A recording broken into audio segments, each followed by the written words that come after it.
Gjatë takimit me kryeministrin Kurti, a është diskutuar mundësia e përfshirjes së PDK-s në qeveri? Jo, fare s'ka qenë tem. S'ka qenë fare tem? Fare tem s'ka qenë. Për çka është biseduar tjetër post për temën e presidentit, që është temë e cila në 10 ditët e ardhshme duhet të zgjidhet në të kundërtën vendi shkon në zgjedhje? Është biseduar për bashkëpunimin ku kërkohen 2/3 e votave.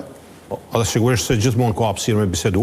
Nuk do të thotë për çka duhet me ua heq kapelen për qëndrimin tuaj edhe në kohën në opozitë që keni ardhur në këtë studio para se të bëheshit kandidat për kryeministër, kur ishit kryetari i komunës Mitrovicës, nga ky studio, nga ky pozicion në tavolinë, keni deklaruar që është qëndrim i gabuar i Partisë Demokratike të Kosovës që s'po i voton marrëveshjet ndërkombëtare.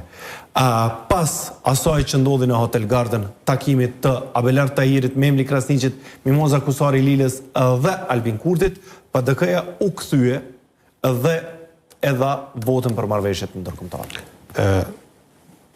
E thash, interesi i Kosovës është më i madh se interesi i një partie politike. Dhe në këtë drejtim, jo që jepëm blanko mbështetjen, se nëse vjen një marrëveshje financiare ndërkombëtare cila ka të bëjë me financimin e shpenzimeve operative rrjedhëse e analizojmë me kujdes. Po gjithçka që është e dobishme për vendin e ku kërkohet 2/3 e vendit, ne do ta dhojmë për krahjen tonë.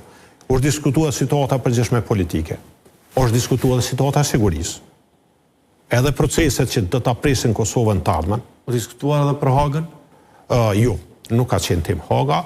Për Hagën do të thotë kërkesa jonë është që institucionet tona ta bëjnë maksimumin, se ata njerëz nuk janë të mbrojt atje vetveten, ata nuk janë individ, ata të janë të mbrojt atje luftën e ushtrisë lirimtare të Kosovës, historinë e Kosovës, i cili proces ndikon histori, në tashmen dhe në të ardhmen e Kosovës.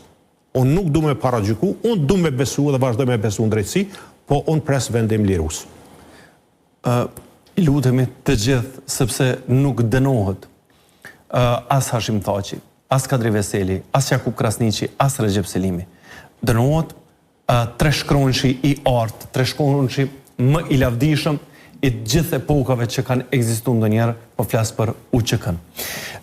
Zotëri Hamza ka pasur një rezolut vetëm 2 ditë para se të jipej fjala përfundimtare nga 4 të akuzuarit, të cilët janë sot në bankën e të akuzuarve.